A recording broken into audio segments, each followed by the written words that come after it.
Boa noite. É com muita alegria que nós começamos mais um projeto, o Abrepaz Entrevista. Nosso objetivo é que a cada encontro nós possamos receber uma convidada ou um convidado e um grupo de entrevistadores com o tema livre. E você poderá participar, você é internauta, aí pelo Facebook, onde a transmissão será ao vivo. E então você já curta aí nossa página da Abrepaz, para que não perca, né, os próximos, inclusive, serão às sextas-feiras. E esse vídeo também vai estar no YouTube posteriormente, mas ao vivo somente aqui no Facebook.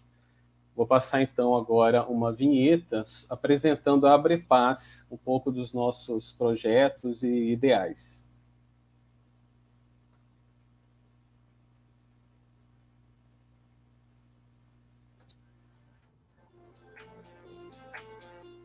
A Associação Brasileira Espírita de Direitos Humanos e Cultura de Paz, a Abrepaz, é uma entidade cultural, educacional, científica e espiritualista sem fins lucrativos, fundada em 2018 sob os princípios de democracia, transparência, pluralismo de ideias, diversidade de gênero, etnia e não violência, tendo por missão estudar, divulgar e promover os direitos humanos, a cultura de paz e a não violência, juntamente com seus valores, práticas, atitudes e formas de conduta alinhados à filosofia espírita, entendendo esta como um conjunto de princípios revelados à humanidade a partir da codificação de Allan Kardec.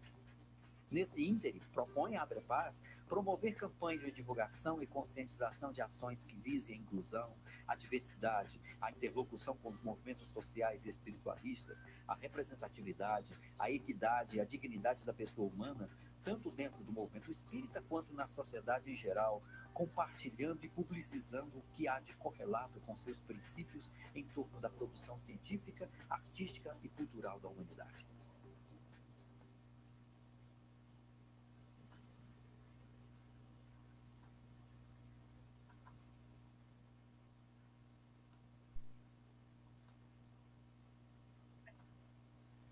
Então, nosso encontro de hoje, nosso convidado é com o querido Adeilson Salles. Adeilson Salles, olá, tudo bem? Tudo bem, é uma alegria estar aqui com vocês, participando desse evento da Abrepaz, me sentindo honrado, né, por estar abrindo aí essa nova atividade de vocês. Que bom.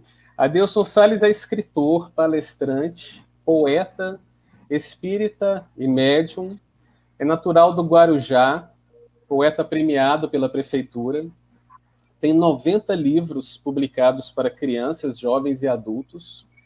Desse número, a grande maioria é dedicada à literatura infanto-juvenil. Alguns de seus títulos são paradidáticos e foram adotados em escolas públicas e particulares. Sua obra de cunho infanto-juvenil também foi adaptada para o teatro e traduzida para a língua inglesa. O êxito de seu trabalho se reflete na participação constante nas maiores bienais e feiras do livro no Brasil. Atua como palestrante e contador de histórias em centros espíritas, escolas públicas e particulares, universidades e empresas. Seja muito bem-vindo. Obrigado, Fábio. Obrigado, Cecília. Joyce, é uma alegria, viu? Então, meu nome é Fábio, eu sou membro da Abrepaz, atual presidente e especialista em comunicação não violenta. Vou estar conduzindo esse programa com a ajuda da Joyce e da Cecília. A Joyce é pesquisadora na área da educação inclusiva, educadora social, é membro da Abrepaz, também do GAN, Grupo de Arte Nascente, trabalha com a juventude espírita e que mais, Joyce? Atuando sempre nessa área do movimento social, né, da pesquisa, do estudo, e vindo dessa área de agrárias, né, para a educação. Mas sempre atuando com projetos, seja nas agrárias, seja na educação, né, com transformação social. Muito bem. E a Cecília Fernandes é estudante de jornalismo na Universidade Federal de Goiás, fotógrafa e produtora de conteúdo digital. Não é isso, Cecília?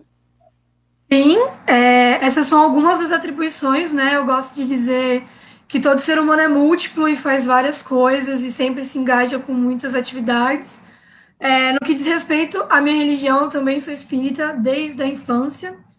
E como a Joyce falou, né, sobre esse espiritismo no sentido do ativismo, eu acredito que todo ser humano é um ser social também, é um ativista de alguma causa que acredita. E é isso aí, eu espero que a gente tenha hoje uma conversa muito bacana e a gente possa engrandecer não só para a gente, mas também para quem está assistindo. Que bom. Então, nós vamos fazer as perguntas no sentido horário, começando pela Cecília. Vamos também escolher algumas perguntas dos internautas. Então, participem aí, comentem aí no Facebook. E, ao final da entrevista, nós faremos um ping-pong com a Adeilson Salles, né, um jogo rápido, né, de perguntas e respostas. E, ao final, as considerações finais, né, do Adeilson. Ok? Ok. Então, vamos lá, aproveitar nosso tempo, Cecília. Ok. Adeilson, muito obrigada por você estar presente com a gente. É uma honra imensa a gente poder ter esse compartilhamento de experiências. E a minha primeira pergunta é sobre o seu projeto no YouTube, a Academia dos Pais, né? Que você promove reflexões para a família, desde os pais até os filhos, e também para os educadores, né? Nesse momento de quarentena, a gente tem visto na internet uma quantidade de conteúdo e dicas para os pais sobre como eles podem criar a rotina para os filhos, participar nesse momento de quarentena e de isolamento. Dicas são questões muito básicas sobre questões de alimentação, horário de dormir, e a impressão que fica é que alguns pais que antes terceirizavam a educação dos filhos para outras instituições, como as escolas e até os centros espíritas, agora eles enfrentam a realidade da convivência, né, de compreender e conhecer a personalidade, os hábitos desse filho, que antes, naquela rotina movimentada, ele não tinha essa oportunidade. Nesse sentido, dentro do seu projeto também, né, dessa sua participação no YouTube, qual mensagem, reflexão ou até conselho você pode dar para esses pais nesse momento de redescobrimento da família, né? É verdade. Obrigado, Cecília, pela pergunta. Bem, são dias desafiadores e muitos pais estão se deparando com a realidade de que o problema não está na escola, está nos filhos. Estão se deparando também com a dura realidade de que eles estão vivenciando uma situação em que estão se indagando com relação à própria educação que eles vêm dando para os filhos, porque todos saíam, antes da pandemia, para cumprir seus compromissos. Os pais saíam para atender a demanda profissional, os filhos iam atender as suas demandas de escola e tudo mais, e quando chegava no final do dia, ou nos momentos em que eles se encontravam, era só para cobrar os filhos, para observar se realmente eles estavam correspondendo aos investimentos que estavam sendo feitos neles.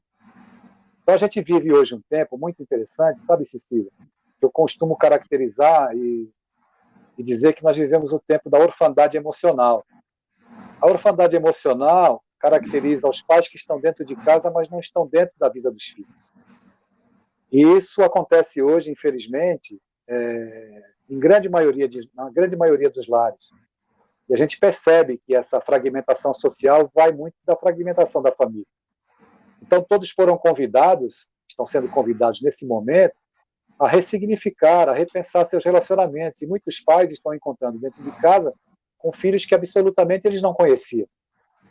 Então, está havendo aí um choque, estão acontecendo desafios cotidianos em que todos devem buscar aí a reconexão com relacionamentos que podem ter ficado pelo caminho, e o automatismo da vida para atender a demanda, né, e aquilo que a vida exige de cada um de nós, nós atendíamos e nos tornávamos estranhos, nos tornamos verdadeiras ilhas dentro de casa. E no tocante à educação dos filhos, é muito importante que os pais comecem a mudar a visão deles sobre a educação, porque a maioria ainda acredita que educar é prover uma boa escola, uma boa roupa e uma boa alimentação. A gente acaba provendo as coisas boas para os nossos animais de estimação. Educar filhos é bem diferente. Pede que nós tenhamos tempo, que nós nos dediquemos, que nós estejamos na vida dos nossos filhos. Então, educar não é levar os nossos filhos a se formar em Harvard, Stanford, em Cambridge, na USP, na Unicamp. Isso é detalhe, também faz parte, é importante.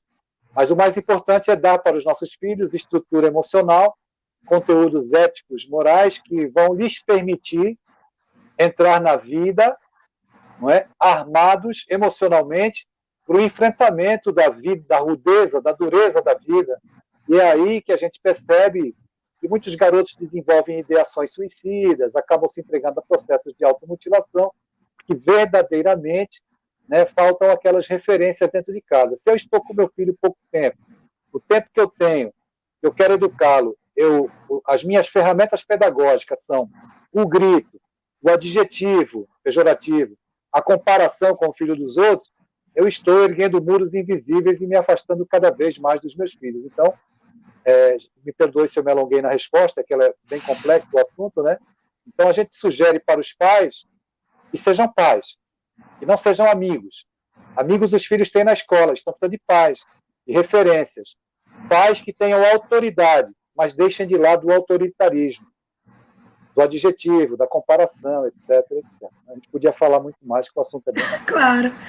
Eu acho interessante que na sua resposta, né, também, nessa análise que a gente faz, não tem uma culpabilização dos pais, ou a gente não coloca a culpa sobre indivíduos, ou deposita essa carga, mas a gente tem essa compreensão de que isso é um fenômeno social, né?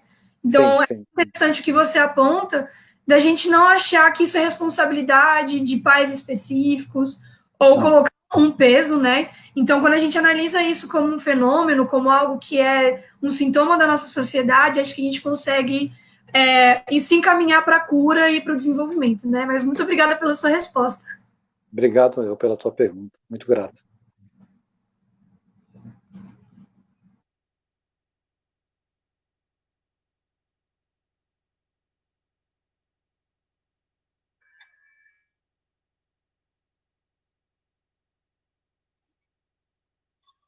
Você abre o microfone, Fábio, eu abro. Está fechado É o microfone do Fábio. É o seu, Fábio, que está fechado Isso. nesse instante. Pode falar, Joyce. Então, é muito bom ouvir você falando sobre educação positiva, não é, Adeilson? Acho que essa é uma necessidade muito grande e que a doutrina espírita nos ajuda a dar esse passo além, né? Sim. Porque eu vejo com muita importância, né, como a educação, essa alavanca decisiva, como a gente tem nas obras, né, lido, percebido isso na vida, né, na história da humanidade, e a gente sempre faz esse trabalho de seleção de literatura, né, de referência bibliográfica para os trabalhos que a gente desenvolve, né, de evangelização, de educação em geral.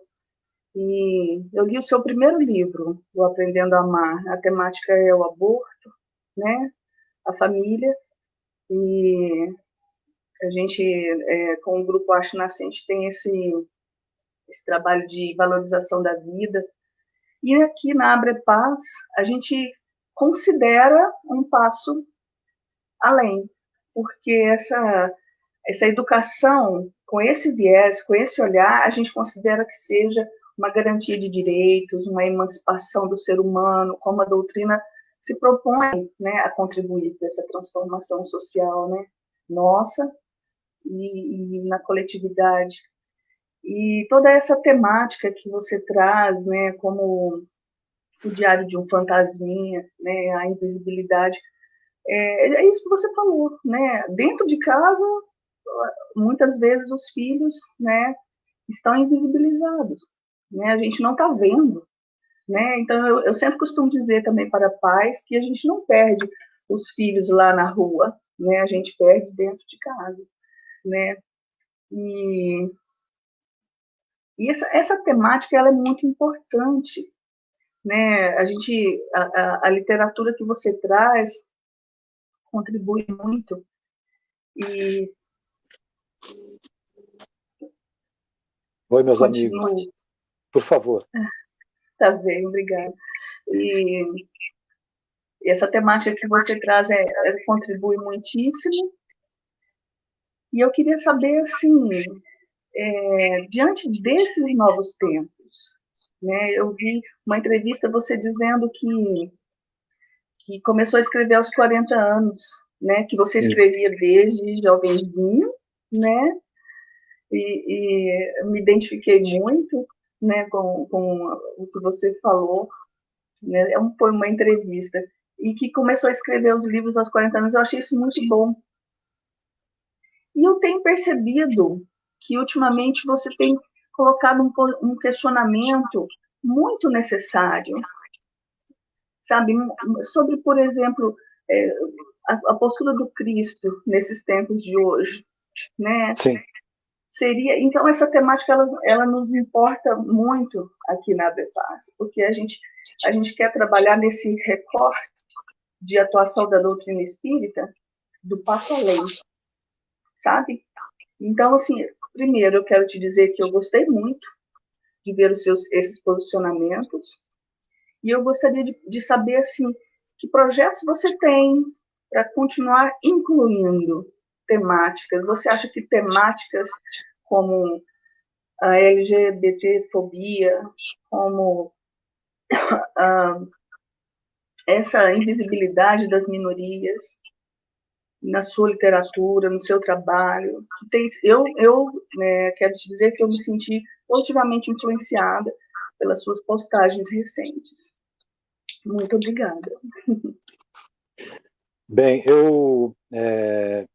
desde que eu decidi escrever o primeiro artigo voltado para os adolescentes, o título do artigo era Masturbação e Obsessão, digamos que foi o meu primeiro artigo um pouco mais arrojado, entrando em temas que normalmente não se fala no meio espírita, mas percebendo a necessidade dos garotos e das garotas em que a gente trate desses temas com responsabilidade, né? Para que nem diga para um garoto que me mandou uma mensagem particular me dizendo que me perguntando, Adeilson, eu me masturbo todos os dias, eu vou para um umbral, então veja o peso disso na cabeça desse menino. E a gente precisa falar disso com responsabilidade e dizer para ele que ele não vai para o umbral, mas que ele precisa entender que o sexo é um departamento sagrado da vida e tal, e tem que lidar com responsabilidade com tudo isso. E aí, eu fui me sentindo não dentro do espiritismo, mas dentro do movimento espírita, eu fui me sentindo um pouco incomodado, né, na repetição de certas práticas, às vezes segregacionistas mesmo, com outras pessoas que fazem parte de minorias e tudo mais. Eu já vinha tendo um discurso acolhedor com relação à questão da LGBT+, eu sempre tive um discurso acolhedor, sempre foi uma maneira como eu encarei a vida, só que chegou um momento em que Deus pediu para que ou me deu a prova prática, né? Eu teria que fazer na prática, ter a oficina dentro da família. Foi quando meu filho me disse que eu não tinha um filho, que eu tinha uma filha. E quando ele me disse isso, eu disse para ele, tá, tudo bem, daí? O que muda no amor que eu sinto por você, né? Eu te amo, onde você não for bem recebido, eu também não vou ser bem recebido, onde você não for aceito, eu também não serei aceito. Então, aí eu fiquei grávido naquele momento, grávido da essência que era meu filho, agora a filha, Ana Carolina. Eu precisava passar por um processo também, porque novas lutas viriam para mim, e eu jamais, antes de ser espírita, eu sou um cidadão. Eu não posso compactuar com aquilo que está errado em sociedade. Eu não vou levantar uma bandeira para um lado, direita, esquerda, centro, em cima, embaixo. Não é essa a questão. A bandeira é da humanidade. Eu acho que a gente tem que ter essa clareza. Esse é o Adeilson, esse é meu jeito, né? Então, desde o instante em que a minha filha nasceu, eu comecei a me sentir muito forte. Ela me trouxe muita fortaleza, porque eu consegui aliar o meu discurso aos meus atos, à minha atitude. Então, mesmo sendo uma pessoa imperfeita, eu me esforcei para dizer assim, olha, quando os jovens me perguntam, eu uso piercing, tatuagem, eu sou gay, eu sou lésbico, eu sempre digo, olha, não é cor da pele, não é piercing, não é tatuagem, não é condição sexual que determina o caráter de ninguém. Isso tem que ficar claro, porque existem aquelas ilhas discriminatórias de pessoas que vivenciam conflitos dentro da própria alma, que não sabem lidar com esses conflitos, e identificam no outro o inimigo a ser atacado, quando na verdade a sombra está por dentro.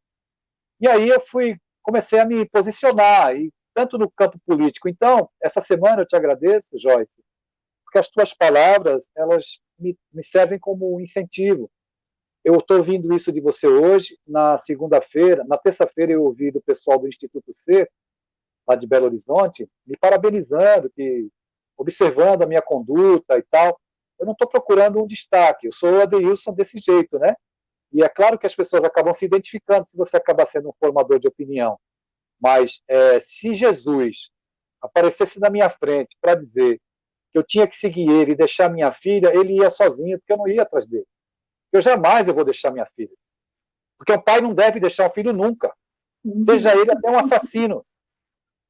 Né? A gente não tem que se envergonhar dos nossos filhos, a gente tem que amar, estender a mão e ajudar naquilo que for possível. Então, convergentemente com o conhecimento que a doutrina nos traz, né? Ou eu, naquele instante que eu tomei conhecimento de que fiquei grávido da minha filha, eu nunca mais ia escrever para jovens, não ia falar para jovens, ia largar de escrever livro, porque eu estaria sendo mentiroso, né? Então, aí eu fui crescendo, assim, dentro de mim, a minha fortaleza íntima, né? Eu falei, eu vou ter medo de quê? De quem não pensa como eu? Não vai mudar em nada a minha vida. E eu imaginava que dentro do movimento espírita que eu sofreria muita perseguição.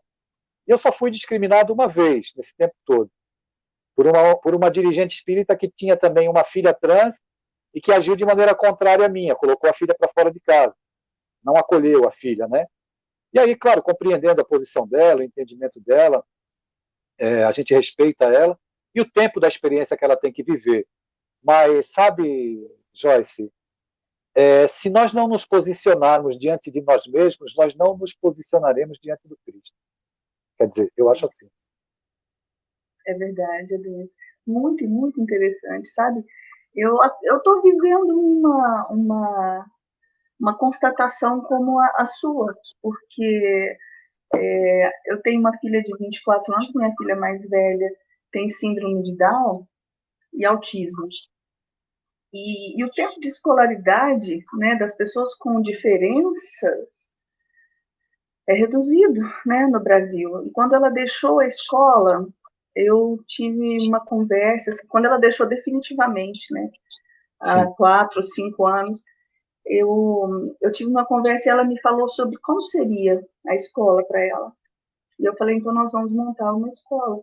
E comecei a estudar pedagogia, comecei a procurar pessoas que também acreditavam que a prática escolar tinha que ser condizente com esses valores, esses princípios que a gente tem, né? Porque esses valores, como você está colocando, são eles que têm que fazer sentido com as nossas práticas. A gente não pode ser incoerente, né? Não dá paz, não traz paz para a gente. Não.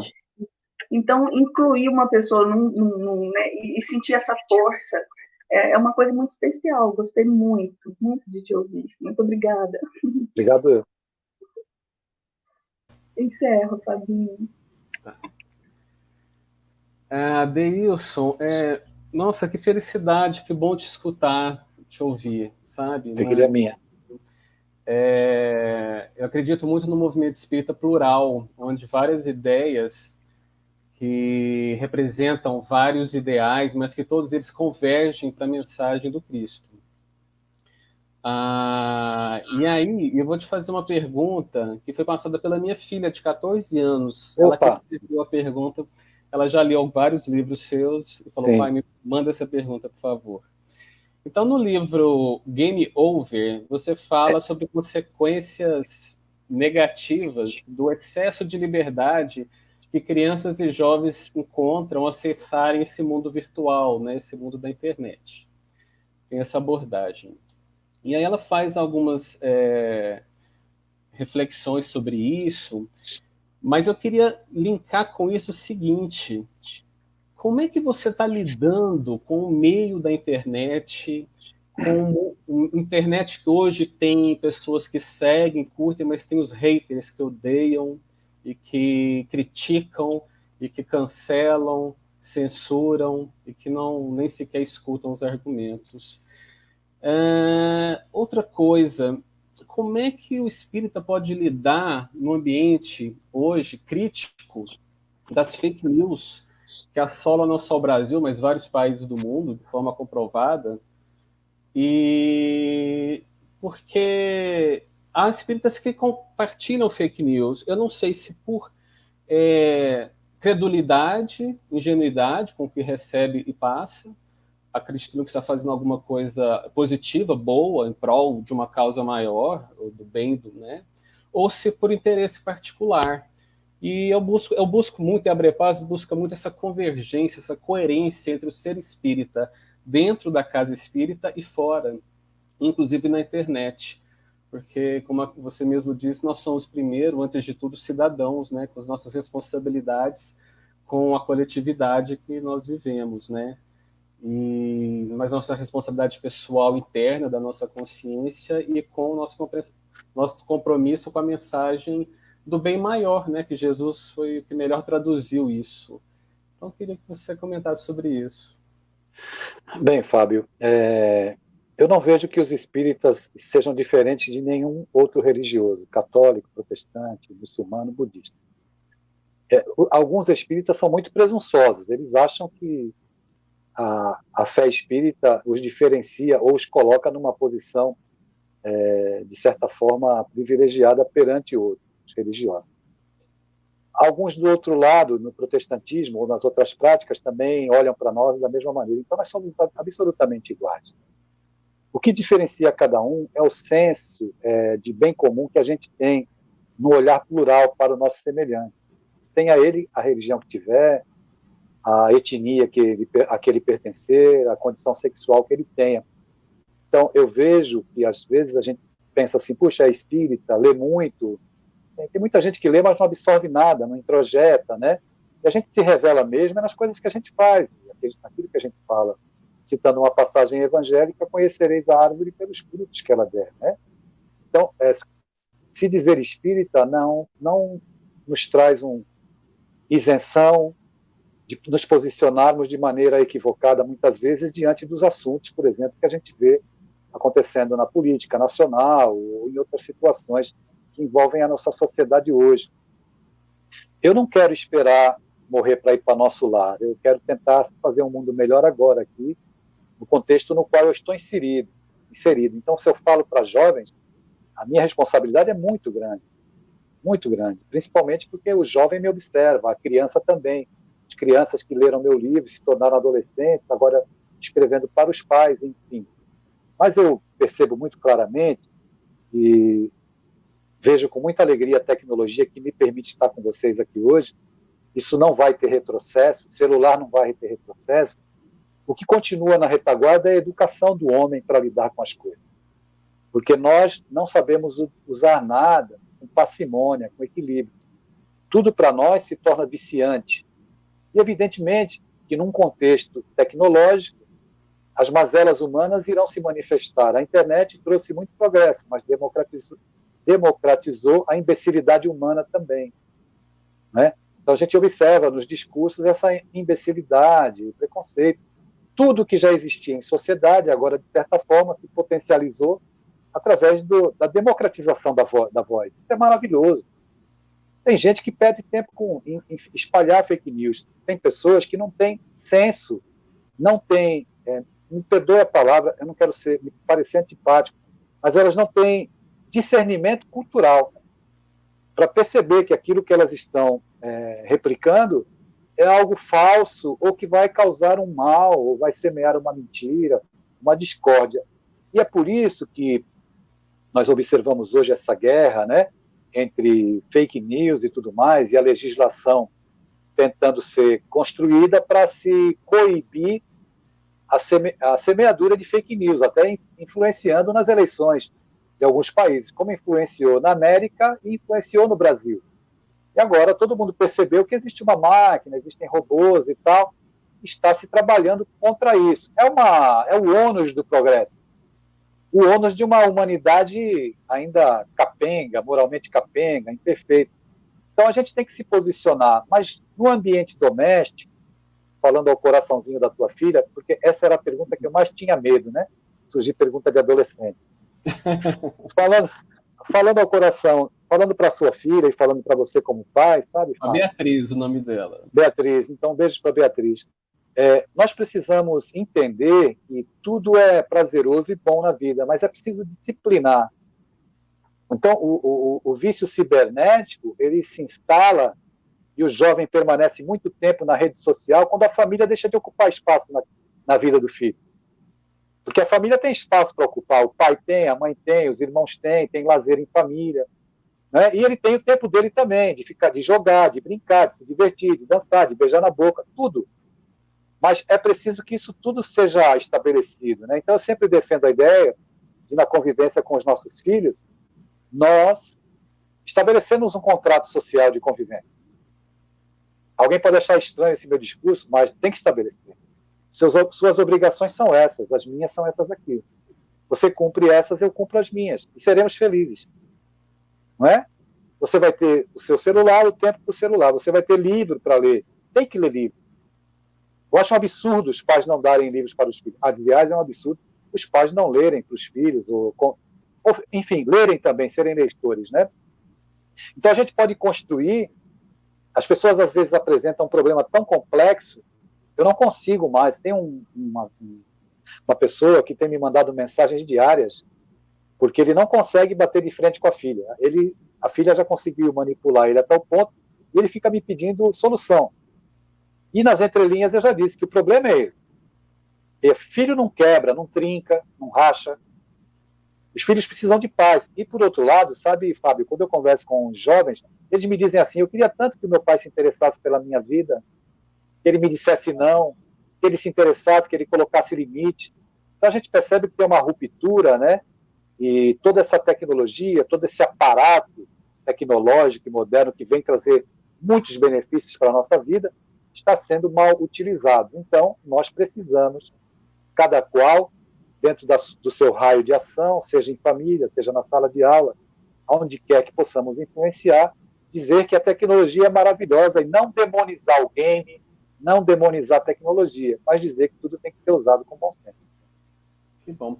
E rapidamente, só para saber, como é que você se sente, lida, quando um companheiro espírita discorda de suas opiniões, dos seus posicionamentos, e te atacam, vamos dizer assim, nos comentários na internet? Discordar, sim. Atacar, não. Eu concordo com que discorde, mas me atacar, não. Porque eu não entro na página de ninguém. Eu nunca fiz isso. Eu nunca entrei na página de ninguém para discordar sobre isso ou aquilo que a pessoa tem apostado. Pode discordar. Adeilson, não concordo com você.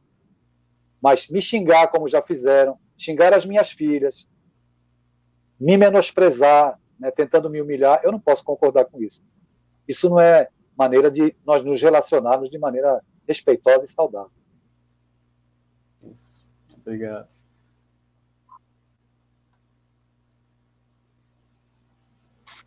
Está fechado o microfone da Cecília. Voltei. Então, eu acho muito interessante isso que você falou sobre o discurso e a prática do espírita, né, como indivíduo, ser importante na construção de uma realidade melhor. Principalmente quando você diz que não é sobre querer ir para o nosso lar, mas sim fazer da nossa realidade, né, do nosso mundo melhor agora. E eu acho que é uma questão que a gente não pensa muito. A gente está sempre projetando para a próxima encarnação, ou para quando a gente desencarnar, para onde a gente vai, para onde é que aquela ação vai levar a gente, e não pensa no que a gente pode fazer agora. Nesse sentido, no seu Instagram, a gente vê algumas publicações de questionamento e reflexões sobre religião e também sobre questões sociais. A última citação que você colocou, né, despertando esse enfrentamento e esse questionamento, foi sobre não ser possível haver um evangelho para o religioso e um outro evangelho para os pecadores, né? Que eu achei uma questão muito interessante. E vendo esse seu posicionamento, que foi algo que a Joyce também já apontou, o Fábio também, de você estar abrindo espaço para essas discussões, eu quero saber como você entende essa importância, como escritor e palestrante, de utilizar as redes sociais como ferramentas de conscientização e educação, Principalmente no momento que a gente vê que o vício para redes sociais é uma coisa tão latente e a potencialidade que esses instrumentos têm de serem utilizados para uma coisa positiva. Eu acho que a gente tem que aproveitar, né, Cecília, as redes sociais justamente para se posicionar, né, não atacar ninguém. Então, todas as vezes que você manifesta a tua opinião de maneira respeitosa com os outros, quem não concordar com você, muita gente, quando eu comecei a me posicionar, disse assim: estou decepcionada com você, como é que pode falar de política, né, ou se posicionar? Eu não fico fazendo comentários políticos, eu coloco frases ou pensamentos para que as pessoas reflitam, porque eu sou um formador de opinião, não é? Sou um formador de opinião. Se você não concorda comigo, é um direito seu, você pode me deletar, você não precisa me seguir, mas você não pode me xingar, você não pode me desrespeitar, porque isso não cabe em situação nenhuma. Então, eu vejo que é necessário que nós nos posicionemos respeitosamente com os nossos semelhantes. O que mais as pessoas me dizem é que eu sou coerente. As pessoas que me dizem isso, você é coerente, você é transparente. Então, eu vou continuar com essa coerência, com essa transparência, que eu entendo serem vitais nos dias de hoje. Eu não tenho nada com quem não se posiciona. Cada um vive de um jeito e encara a vida de uma forma. Mas eu entendo que, por exemplo, vamos citar uma pessoa pública aqui, saindo do campo religioso. Eu fico imaginando, Cecília, se todas as vezes que o Neymar aparecesse na televisão e ele aparecesse com um livro na mão. Eu fico imaginando o que é que ele faria e os benefícios que ele traria para tantos jovens desse país. Porque ele, através de um livro, ele já daria um exemplo de que o livro é algo que faz bem para a vida do jovem, faz bem para a nossa sociedade. E daí, evidentemente, eu nunca vi Jesus dizer assim: armai-vos uns aos outros. Eu nunca vi ele dizer isso, armai-vos. Eu ouvi e aprendi que ele dizia: amai-vos uns aos outros. Então, eu não posso ter um discurso e uma ação diferente daquilo que eu falo, né? E a gente só não vê quem não quer. Quem não quer. As pessoas se revelam. E aí, se você é uma questão de você gostar ou não, porque eu estou me revelando. Se a maneira como eu sou não agradar, você tem direito de discordar de mim, e a gente vai seguir cada um dentro da sua linha de pensamento, mas sempre entendendo que é importante a gente respeitar a opinião das pessoas, não agredir ninguém na página da pessoa, no perfil da pessoa. Isso não é justo, isso não é correto. E eu não aceito que façam isso. Sou muito tranquilo, muito sereno, mas não me agrida, me desrespeite, me distrate, porque eu não faço isso com ninguém. Uma pessoa que está assistindo ao nosso programa, né, a Ana Paula Ribeiro, ela comentou que com respeito à humanidade cresce, e eu acho que é muito sobre isso também, da gente entender os nossos momentos e os nossos limites também em relação à liberdade do outro e à nossa liberdade. Mas, assim, eu acho esse trabalho fundamental. Nas redes sociais a gente tem visto e a gente tem tido essa percepção de um espaço muito cansativo, muito tóxico, e é necessário demais filtrar essas informações, não só para os nossos adultos, né, mas também para os nossos jovens, as nossas crianças, que cada vez mais cedo se inserem nessa realidade. E eu acredito que esse trabalho, não só que a Abrepaz tem realizado, mas você como escritor e como palestrante, é fundamental para a gente poder transformar as redes sociais num espaço de crescimento, né? Então é isso, eu agradeço pelo seu trabalho, eu espero que você continue criando esses questionamentos, porque a gente no enfrentamento também, né? Sem dúvida. Eu não lembro se foi o Fábio, a Joyce, ou se foi você, Cecília, que falou para mim no começo, durante a fala, me indagando sobre os projetos que eu tinha e tal, né? Então, um projeto que eu tenho aqui na minha área de trabalho, aqui do meu computador, que eu quero desenvolver muito em breve, é um livro que eu dei o nome de Eu Gosto de Meninos e Meninas, onde eu pretendo trabalhar um assunto que ele é muito delicado e que muitos adolescentes estão vivendo essa realidade por uma série de situações, até de conflitos mesmo, né, no campo da sexualidade, ou de falta de referências, ou de falta de orientação. Então, se você coloca um título como esse, Eu Gosto de Meninas e Meninos, evidentemente que eu já vou causar um espanto naqueles que observarem a divulgação de um livro assinado por mim. mas tem que ler o conteúdo, a gente não pode recriminar ninguém. Então, esse é o projeto mais caro ao meu coração nesse momento.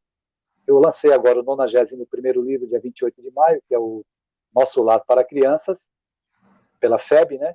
E vou lançar em breve o Nosso Lar em Poesia para Jovens. Eu escrevi o Nosso Lar em Poesia, ilustrações em mangá, que a gente vai lançar também pela FEB e pela Fergs. Esses são os lançamentos próximos.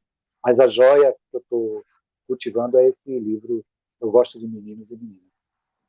Muito bacana. Que coisa boa, que interessante, Adeilson. Você falou sobre o contrato social, eu achei ideal essa referência, né, de Rousseau, né, muito pedagógica, né, Rousseau, dos inspiradores, né, da educação democrática, né, de Pestalozzi, de Allan Kardec, né. Eu achei muito interessante porque essa ideia da associação e não da submissão, né, de um ser ao outro, ela é muito condizente com a doutrina, né, com o que a gente aprendeu justamente sobre a transitoriedade das situações de vida, né? Tem um livro seu, Jovens Demais para Morrer, né, que trata disso, né, de a história de um casal em vidas, né, sucedendo, onde ela era uma situação privilegiada, e ele era judeu, perseguido, depois ele tinha uma situação melhor e ela era negra, né? Então, assim, esse tema, eu quero adorei o título que você escolheu, vai fazer uma referência com a música do Legião Urbana. Perfeitamente. Né? Vai trazer, mas eu quero te encomendar um projeto. Pois não. Queremos assim, queremos fazer uma pesquisa, queremos ajudar você de alguma forma a abrir paz, porque a gente tem um projeto para jovens, né, Fabinho, né, Cecília, né, Bruna, a gente tem um projeto de atuação de jovens e a gente, por exemplo, essa questão que você traz nos Jovens Demais para Morrer, né, a gente vendo assim a transitoriedade das situações de vida e hoje um desvirtuamento da lei de ação e reação, né? Porque assim a gente tem dentro, eu lido com né, trabalho com jovens há tanto tempo e eu vejo os meninos e meninas expressando opiniões reacionárias nesse sentido dessa meritocracia como o mundo material nos prega, né? Nos quer fazer acreditar que é assim. E aí a doutrina espírita diz assim, há uma reação da sua ação. A situação que você está vivendo hoje, você é herdeiro dela pelas suas ações, escolhas e vida, né? Sucessões de vidas. Mas isso não nos isenta da responsabilidade do trabalho material que a gente tem que fazer na melhoria do mundo hoje, da sociedade que a gente quer, né? Como que a gente vai ser regeneração, transição, não aplicando a caridade onde a gente precisava de justiça social. Então, eu queria te pedir um livro, sabe, para você aprofundar, sabe, num conceito como esse, por exemplo, uma sugestão, a meritocracia ou a ação e reação, e a lei de ação e reação. Sabe, para a gente trabalhar assim mesmo, assim, em mocidades, né, espíritas, e trazendo eles para esse hábito da leitura. Achei importantíssimo também, quero fazer esse adendo aqui nessa não é uma pergunta, né, uma sugestão do que você disse sobre a leitura, né? O Brasil é um país lá na rabeirinha da classificação do PISA, né? Essa avaliação internacional da educação fundamental, da educação básica, e é uma avaliação que leva em conta na anamnese perguntas sobre uma correlação entre o desempenho dos alunos, dos estudantes, e o pano de fundo onde eles viveram, a sua vivência de aprendizagem, não só dentro da escola, mas em casa também. E todos que têm a melhor nota, que hoje não é mais Europa, América, mas Singapura, China, quem está nos primeiros lugares, eles dizendo, meu pai lia para mim, minha mãe lia para mim, eu lia com eles. Então, eu acho louvável, sabe, a sua disposição de escrever. Eu queria, entre todas as artes, as expressões artísticas, eu acho a literatura fenomenal, fantástica. E eu quero propor, assim, em nome da Abrepaz, que a gente faça algum trabalho em conjunto, Adeilson, aprofundando em uma temática, em um conceito da doutrina. Sim. Tá bem? Vai ser um prazer para mim e uma honra, um prazer. Tem que definir o tema e ir trabalhando o contexto do que a gente vai realizar, e a gente faz em prol da Abrepaz, né? Que bom, muito obrigada. Obrigado. Gostei muito. Encerro, Fabinho. Obrigado. Ok. Adeilson, você é palestrante, médium, escritor, psicanalista também, né? Informação. Formação. Pai, avô também? Avô também. E cidadão, espírita, você é multifacetado, né? Há vários aspectos do ser. Como você... em que momento surge cada um deles? Você reconhece como médium, como palestrante, como escritor, como cidadão? E eu queria saber qual te dá mais prazer hoje de atuar, e se convergem, se dialogam entre si, sabe? Na tua existência, no teu ser. Como você se reconhece hoje no seu melhor papel, vamos dizer assim? Eu acho que o melhor papel tem sido assim a cada dia uma alegria muito grande na minha alma quando eu escrevo. Então, parece que eu sempre falo brincando para as pessoas que eu sofro de uma doença crônica que se chama hemorragia literária. Porque eu escrevo assim compulsivamente. Então, mas eu gosto de escrever sobre tudo.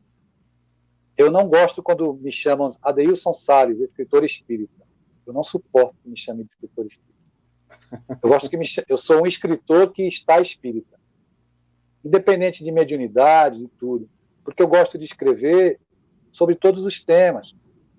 Então, eu escrevo sobre uma crônica sobre meu pai e a minha mãe, né? Maquinista e a lavadora de roupa.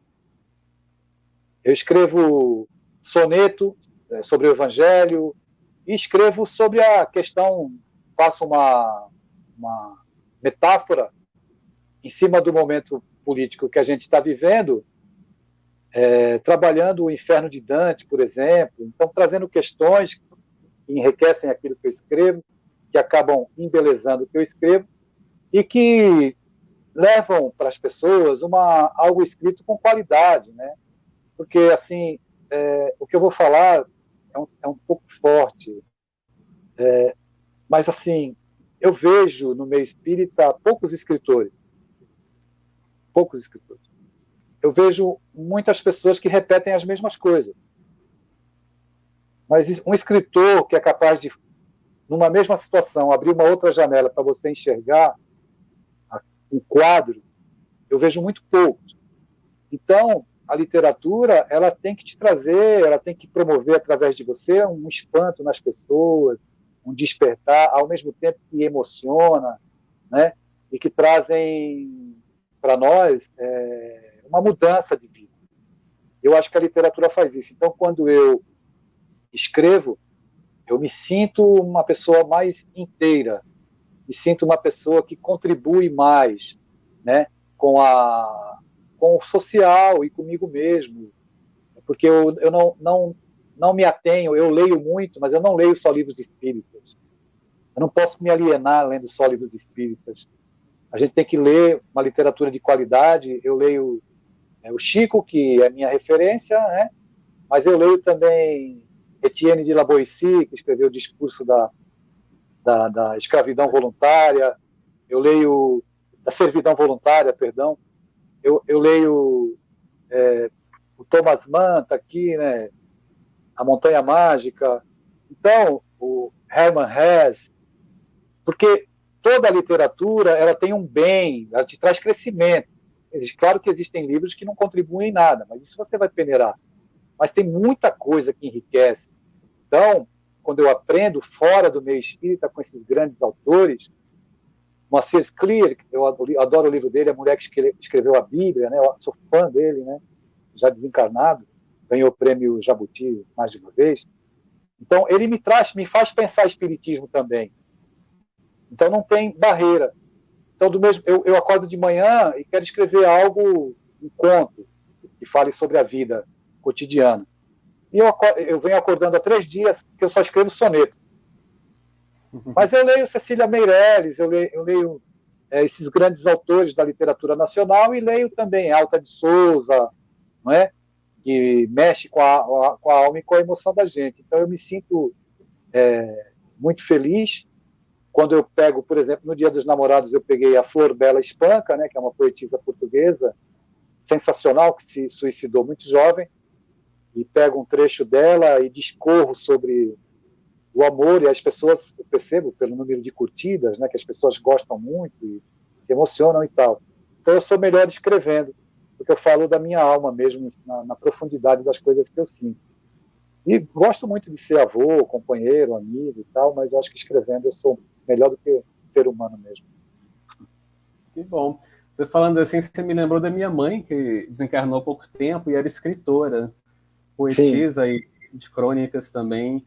E eu consigo imaginar bem essa necessidade de pôr no papel aquilo que está dentro Sim. da alma. Se ela não parasse para escrever todos os dias, ela passaria mal. É uma necessidade que vem do fundo, né? E é importante ler de tudo mesmo. E é importante que o espírita leia de tudo, ouça de tudo, ouça músicas variadas, porque tudo isso dialoga com o ser espírita também, né? Sim, sim. Enriquece bastante. Os poetas, me perdoem, né? Os poetas e as crianças estão mais perto de Deus do que os religiosos. Pelo menos é assim que eu vejo, né? Que bom. Então, vou passar para Cecília. Agora, Cecília, deixa eu abrir seu microfone. Ok. Cecília, podemos fazer o nosso ping-pong? Sim, estou muito animada. É o meu momento de Marília Gabriela, o ápice da minha carreira como jornalista. Então, eu fiz 8 perguntas breves e você pode responder no seu tempo, se você quiser falar só uma palavra, se você quiser estender. É o seu espaço de expressão e é o nosso espaço de discussão também. Então, a primeira é uma palavra que você usaria para definir como nós vamos sair dessa quarentena. Seriam 2, né? Alguns vão continuar dormindo, outros vão estar mais acordados. Muito bom. Um livro que você acha que toda pessoa deveria ler. Confissões de Santo Agostinho. Olha só, eu demorei horrores para pensar nessa. Mas, vamos ver, um autor de grande influência na sua vida. Autor de grande... Rubem Alves, sem dúvida alguma. Nossa, muito bom, realmente. Uma música para começar bem o dia. Para mim, se eu ouvir essa, vocês vão achar estranho, mas Creep, do Radiohead, é um rock. Uma mensagem para a próxima geração de pais e mães. A mensagem: parem de falar com seus filhos. Com filho não se conversa. Com filho não se fala. Comecem a conversar. Muito bom. Parem de falar e comecem a conversar para poder ouvir o interlocutor, conhecer seu filho. Né? Muito bom. Uma citação que marcou sua vida. Uma situação que marcou minha vida. Às vezes eu faço o que quero e às vezes eu faço o que eu tenho que fazer. Olha só, essa citação é de algum autor, algum pensamento desconhecido? É do grande filósofo contemporâneo Chorão, vocalista do Charlie Brown Jr. que se suicidou. Ok, muito bom, não tinha pensado. Uma boa recordação da sua trajetória como Adeilson Salles. Foi quando eu ganhei o concurso de poesia na prefeitura da minha cidade natal, Guarujá. Muito bom. E, por último, uma esperança para o futuro. Uma esperança para o futuro a única esperança que eu tenho para o futuro é a educação. Sem ela, fora da educação, não há solução. Sim. É isso, vou passar a palavra para o Fábio e para Joyce. Então, antes de passar, a gente está então chegando aos finais, né? Final do programa. Antes de passar para o Dilson fazer as considerações finais, eu queria então passar para a Joyce também, se ela quiser comentar, para a Cecília também, tá? E aí a gente passa para o Dilson. Muito bom, obrigado, Fabinho. Adorei, Cecília. Adorei, Adeilson. Obrigado. Eu Eu digo que eu tenho, meu filho ri de mim, que ele fala assim, mãe, você está precisando de ouvir a sua música que faz tudo ficar bem. Eu gosto dos Madredeus. Sim, também gosto. Uma banda portuguesa. Sim, aí que coisa boa. E aí eu coloco a música também para acordar. Gostei muito de te reconhecer, eu diria. Agradeço. Muito mesmo. Agradeço muito essa oportunidade e que você faça votos que você siga fazendo isso que você colocou de uma maneira tão bonita, né, para todos nós. Muito obrigada. Obrigado. Também agradeço muito, Adeilson. Foi uma oportunidade muito massa de ouvir você e ouvir o seu pensamento. E não só te ver como representante, né, da literatura espírita, mas te conhecer mais como pessoa, porque eu acho que às vezes a gente tem esse afastamento da pessoa e da obra. E exatamente o que você apontou dessa coerência das suas atitudes com o que você escreve. E eu espero que a gente consiga, no futuro, ter mais obras suas e criar uma influência para as próximas gerações de escritores, porque assim como jovem, né, eu tenho 19 anos e para mim é uma grande esperança a gente, os próximos escritores, e a gente conhecer que existem pessoas com esse pensamento como o seu, para poder influenciar as nossas gerações e inspirar os próximos escritores, né, que eu acho que é o fundamental também. Obrigado. Então, e as minhas considerações, Adeilson, é que eu fiquei muito feliz de conversar com você. Realmente foi muito prazeroso. Senti uma leveza e, ao mesmo tempo, uma consciência. Eu senti você com os 2 pés na terra, firmes, conscientes da sua realidade, mas com a cabeça lá no alto. Não digo nas nuvens, mas no alto, já vendo lá na frente as possibilidades que a gente tem de melhoria enquanto humanidade. Quais caminhos a gente pode trilhar juntos.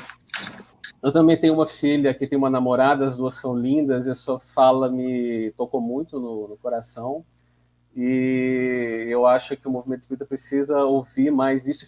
Já estou ansioso pelo seu próximo livro, que você anunciou aqui, faço questão de tê-lo, tá?